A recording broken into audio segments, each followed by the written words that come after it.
بسم اللہ الرحمن الرحیم۔ السلام علیکم۔ کرنٹ افیئر کے پروگرام میں خوش آمدید۔ آج کا ہمارا موضوع ہے علماء مشائخ کا اہم کردار۔ جیسے کہ آپ جانتے ہیں پاکستان ایک اسلامی ملک ہے۔ اسلامی ملک میں علماء کا بہت اہم کردار ہوتا ہے۔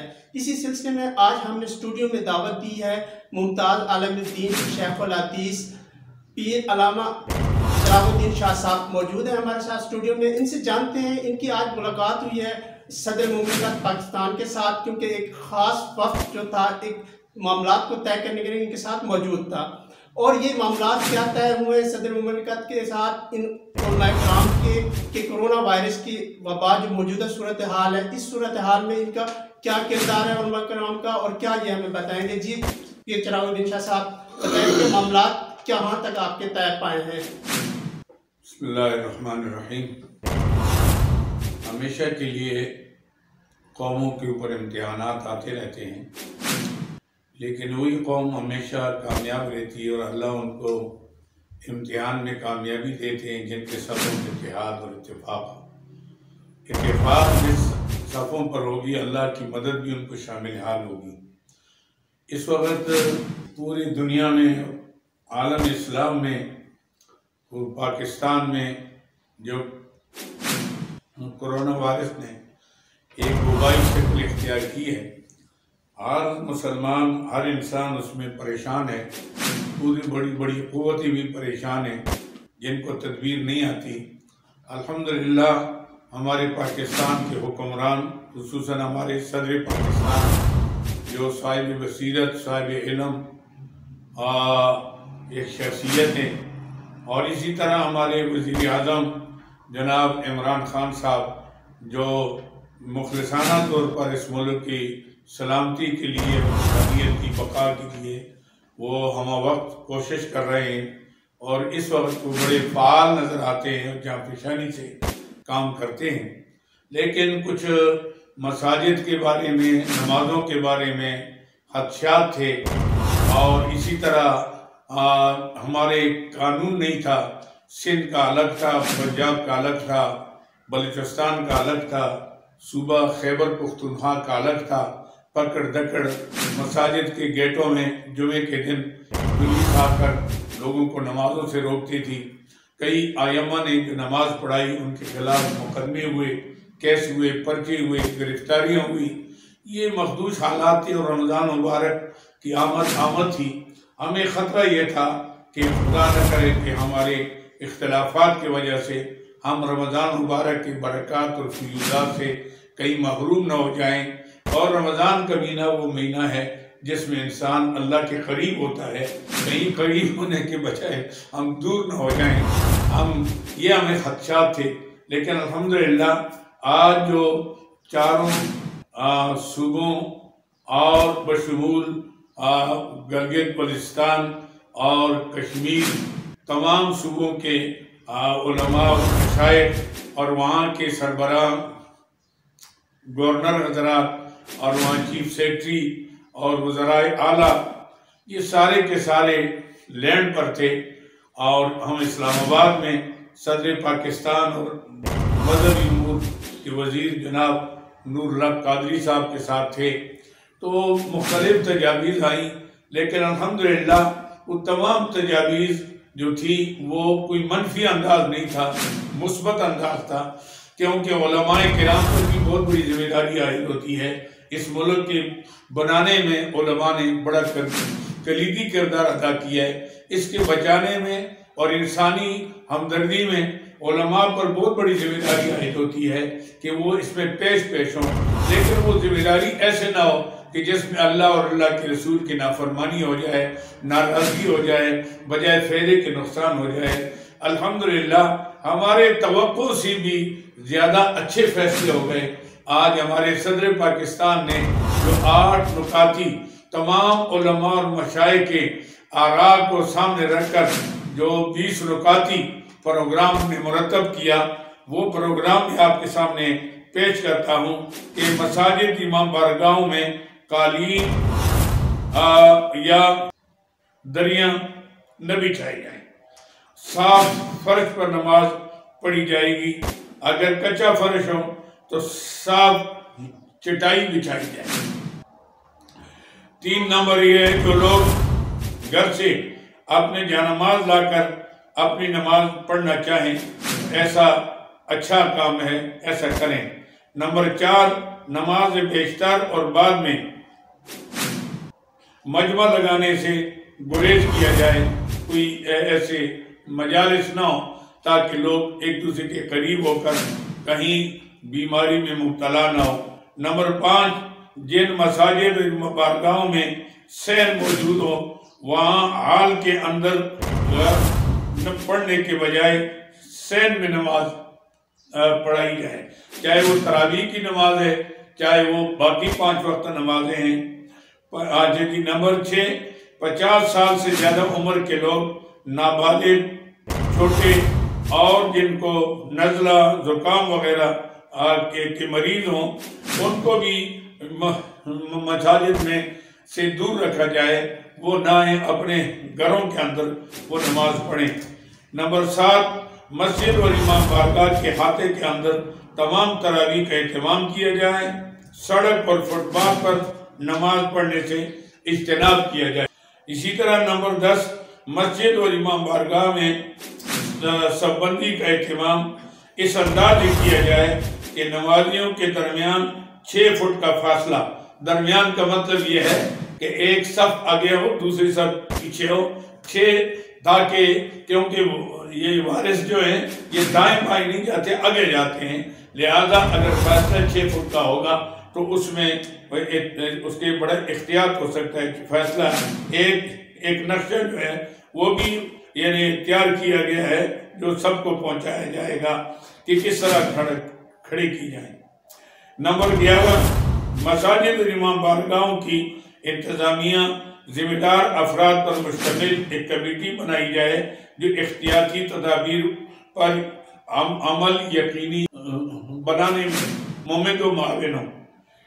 نمبر 12، مسجد اور امام بارگاہ کے منتظمین اگر فرش پر نمازیوں کے کھڑے ہونے کے لیے صحیح فیصلوں کے مطابق نشان لگا دیں تو نمازیوں کی اقامت میں آسانی ہوگی۔ اکثر مساجد کے اندر چونکہ بنے ہوئے صفیں تو اس میں صرف ایک صف چھوڑ کر دوسری صف بنائی جائے گی تو خود بخود یہ ہو جائے گا۔ نمبر 13، وضو کر کے گھر سے مسجد میں آئیں، مساجد میں آئیں اور صابن سے 20 سیکنڈ ہاتھ دھو کر آئیں۔ نمبر 14، لازم ہے کہ ماسک پہن کر مسجد اور امام بارگاہ میں تشریف لائیں اور کسی سے ہاتھ نہ ملائیں، نہ بغل گیر ہوں، کیونکہ سلام کریں تو سلام تو سنت ہے، ہاتھ ملانا کوئی ضروری نہیں ہے، نہ بغل گیر ہونا ضروری ہے۔ البتہ جب خطرات ہیں تو اس سے بھی اجتناب کیا جائے، اچھی بات ہے۔ نمبر 15، اپنے چہرے کو ہاتھ لگانے سے گریز کریں اور گھر واپسی پر ہاتھ دوبارہ دھونے کی کوشش کریں۔ نمبر 16، موجودہ صورتحال میں بہتر یہ ہے کہ گھر پر اعتکاف کیا جائے۔ اگر گھر پر، کیونکہ گھر میں اعتکاف بھی ہو سکتا ہے، مسجد میں اگر آتا ہے تو ایک کسی کونے میں اکٹھے نہ ہو، الگ الگ ہو کر اگر کوئی اعتکاف کرتے ہیں تو اس کے اندر کوئی حرج بھی نہیں ہے۔ نمبر 17، مسجد اور امام بارگاہ میں افطار اور سحری کا اجتماعی انتظام نہ کیا جائے، کیونکہ ہجوم ہو جاتا ہے، بچے بھی اس میں آ جاتے ہیں، بڑے بھی آ جاتے ہیں، تو وہاں خطرات ہیں۔ اس اعتبار سے افطاریاں جو ہے الگ الگ کی جائیں۔ نمبر 18، مساجد اور امام بارگاہوں کی انتظامیہ اور ائمہ، خطیب اور ضلعی و صوبائی حکومتوں اور پولیس سے رابطہ اور تعاون رکھے۔ نمبر 19، مساجد اور امام بارگاہوں کی انتظامیہ کو ان احتیاطی تدابیر کے ساتھ مشروط اجازت دی جا رہی ہے کہ وہ 5 وقتہ نماز بھی احتیاط کے ساتھ ادا کریں، جمعہ بھی ادا کریں اور تراویح بھی ادا کریں، تاکہ وہ اس مہینے کی برکات سے مستفید ہو سکیں۔ نمبر 20، اگر رمضان کے دوران حکومت یہ محسوس کرے کہ ان احتیاطی تدابیر پر عمل نہیں ہو رہا یا متاثرین کی تعداد خطرناک حد تک زیادہ ہو رہی ہے تو حکومت دوسرے شعبوں کی طرح مساجد امام بارگاہوں کے بارے میں پالیسی پر نظر ثانی کر سکتی ہے۔ اس بات کا بھی حکومت کو اختیار ہے کہ شدید متاثر اور مخصوص علاقے کے لیے احکامات اور پالیسی میں تبدیلی کر لیں۔ یہ ہمارا آج 20 نکاتی جس پر چاروں صوبوں بشمول کشمیر اور بشمول شمالی علاقہ جات فاٹا سب نے علماء کرام نے اس سے اتفاق کر لیا۔ الحمدللہ یہ ہمارے صدر پاکستان کی میں سمجھتا ہوں کہ ایک تدبر ہے، بصیرت ہے کہ جنہوں نے ایسے درمیانی راستہ اختیار کیا جو تمام مکاتب فکر کے لیے قابل قبول ہے۔ جی شاہ صاحب، میرا سوال یہ ہے کہ بہت اچھے معاملات آپ کے درمیان طے پا گیا۔ سوال پیدا یہ ہوتا ہے اعتکاف کرنا سنت ہے یا فرض ہے؟ نماز پڑھنا مسجد میں واجب ہے یا فرض ہے؟ انسانیت کی جان بچانا فرض ہے یا واجب ہے یا سنت ہے؟ اس کے بارے میں شاہ صاحب آپ کیا کہیں گے؟ فرض اور واجب کی بھی بتا دیں مجھے، اس میں کیا؟ اصل بات یہ ہے کہ یہی تو کہا گیا کہ جہاں مسجد میں جانے سے اگر بیماری بڑھنے کا خطرہ ہے، جان کا خطرہ ہے تو نہیں کھانا چاہیے۔ اس لیے ہم نے، لیکن ویسے باجماعت اگر نماز پڑھیں گے، سنت مؤکدہ بھی کہتے ہیں، واجب بھی کہتے ہیں، لیکن اجتماعی نماز پڑھنے سے چونکہ دعا قبول ہوتی ہے، اسی اعتبار سے جائز ہے۔ چونکہ رمضان کا تقاضا یہ ہے کہ لوگ زیادہ سے زیادہ اللہ کا قرب حاصل کریں۔ شاہ صاحب، دعا قبول ہوتی ہے، آپ نے بالکل صحیح کہا، دعا قبول ہوتی ہے اجتماعیت کے دور پر، لیکن اب حکومت کی طرف سے یہ بھی پیغامات آتے ہیں سوشل ڈسٹنس رکھا جائے۔ جب آپ مسجد میں داخل ہوں گے تو سب لوگ اندر ہی جائیں گے، ایک ساتھ رہیں گے، ایک ساتھ واپس ہوں گے، جماعت ختم ہوگی ایک ساتھ باہر نکلیں گے۔ اسی طرح کسی کی چھینک آ سکتی ہے، کچھ ہو سکتا ہے۔ ہم نے یہ تدابیر کی ہے، خود میں نے اپنے مسجد میں پہلے سے انتظام کیا کہ ہم نے اور جو ہے دروازہ لگایا سینیٹائزر کا، اس میں دوائی ڈالتے ہیں، آتے ہوئے بھی لوگ اس کے سے گزرتے ہیں، جاتی بھی گزرتے ہیں، یہ بھی ہم نے تدبیر کر دی۔ حکومت نے آپ کے ساتھ یہ بات طے کر کے سینیٹائزر اور اس طرح کی چیزیں جو ہے آپ کو فیسلیٹیٹ کریں گی۔ میرا سوال یہ ہے کہ جب روزہ رسول، خانہ کعبہ کا طواف، ایران ہو یا پاکستان ہو میں یہ چیزیں کیوں نہیں ہو سکتی کہ یہاں پہ وہ پابندی عائد کیوں نہیں ہو پا رہی؟ اور جبکہ پاکستان بھی اسلامی ملک ہے، سعودی عرب بھی اسلامی ملک ہے، ایران بھی اسلامی ملک ہے۔ سعودی عرب میں یہ چیزیں منع کر دی گئی ہیں، وہاں یہ چیزیں روک دی ہیں، لیکن اب یہاں پہ آپ کے معاہدات تو آپس میں طے پا گئے، اس کے بارے میں کیا آپ تھے؟ جب معاہدہ طے ہو گیا اس پر تو کوئی ہمیں اعتراض کے سب نے اتفاق کر لیا، اس پر کوئی نظر ثانی نہیں ہو سکتی۔ سعودی عرب کے اگرچہ ہمارا اسلامی ملک ہے اور ہمارا مرکز ہے، وہاں کے حالات کچھ اور ہیں، ایران کے حالات کچھ اور ہیں، پاکستان کے حالات کچھ اور ہیں۔ اس اعتبار سے وہاں بادشاہت ہے، وہاں حکم چلتا ہے، وہ چلاتے ہیں، وہاں کے حالات کا تقاضا یہی ہوگا کیونکہ پوری دنیا سے لوگ وہاں آتے ہیں، بیماری میں اور حد سے زیادہ اضافہ بھی ہو سکتا ہے، اس لیے پابندیاں ہیں۔ ایران میں یہ زیارتیں ہوتی ہیں، لوگ پوری دنیا سے عقیدت لے کر وہاں جاتے ہیں اور وہاں سے بیماری لے کر آئیں گے تو نقصان ہوگا۔ لیکن پاکستان کا تو بالکل معاملہ الگ تھلگ ہے کہ ہم اندر ہیں، جو باہر سے لوگ تھے ان کو بھی ہم بلا رہے ہیں، اور اس لیے بلا رہے ہیں اور ساتھ ان کے احتیاطی تدابیر بھی اختیار کر رہے ہیں کہ کوئی بیماری ایسی نہ ہو۔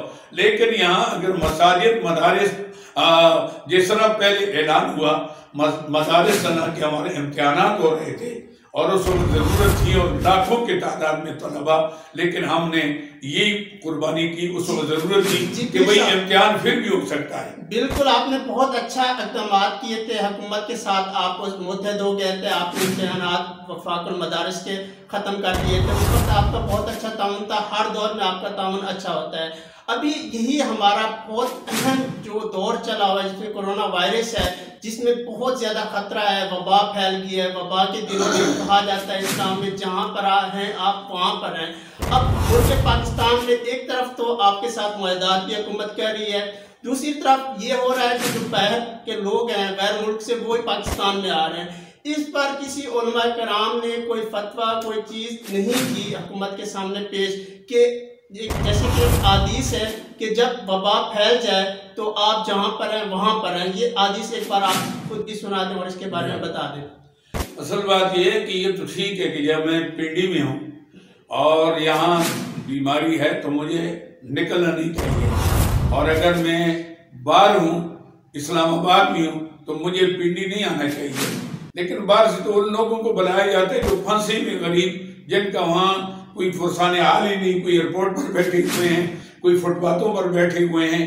وہ تو ہماری ذمہ داری ہے کہ ان کو پاکستان جو لایا جائے وہ اس حدیث کے خلاف نہیں ہے۔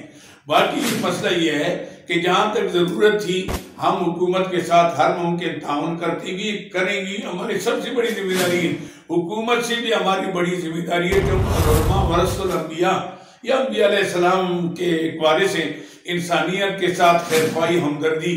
علماء کی ذمہ داری، حکومت کی ذمہ داری، علماء کی بہت بڑی ذمہ داری ہے اور ان پر بڑا ذمہ ہے۔ لیکن ہم سمجھتے ہیں کہ یہ تو صرف مسجدوں سے تو یہ بیماری نہیں پھیلتی۔ اگر آپ یہ کہتے ہیں کہ اجتماع سے پھیلتی ہے تو پھر تو آپ نے اسٹور بھی بند کرنے ہوں گے، کارخانے بھی بند کرنے ہوں گے، آپ کو یہ بینک بھی بند کرنے ہوں گے، دکانیں بند کرنے، تو وہاں تو ہزاروں کے تعداد میں لوگ۔ آج کل جو تقسیم، ہم نے یہ بھی حکومت کو تجویز دی کہ گھر گھر راشن پہنچایا جائے۔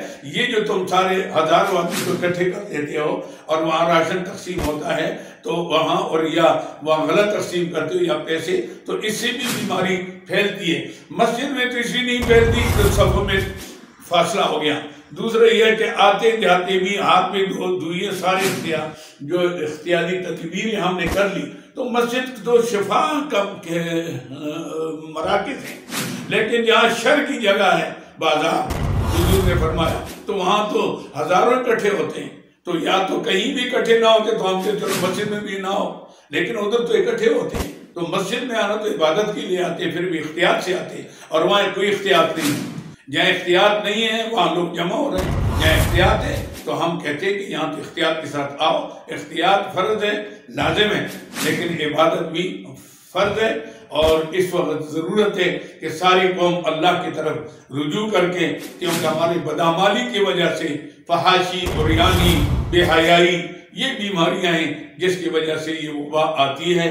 اس لیے ہمیں چاہیے کہ پاکستان اسلامی ملک ہے، اسلام کے نام پر ہمارے وجود میں آیا، اس کا قبلہ درست ہونا چاہیے، اسلامی تشخص اس کا برقرار رہنا چاہیے۔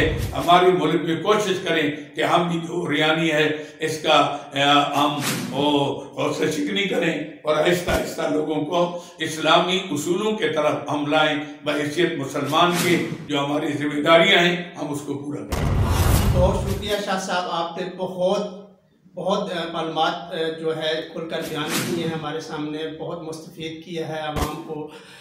ہماری دعا ہے کہ اللہ تعالیٰ ملک پاکستان کو، پوری انسانیت کو سلامتی کے ساتھ رکھے، اور ہمارا ایک پیغام ہے سب انسانیت کے لیے، اس کرونا وبا کے دنوں میں اپنا خیال رکھیں، گھر پر رہیں، سوشل ڈسٹنس رکھیں، فیس ماسک ہے، جو بھی ہیں چیزیں، سینیٹائزر ہیں، ان کا آپ استعمال کریں، اور اپنا بہت سارا خیال رکھیں، گھر پر رہیں۔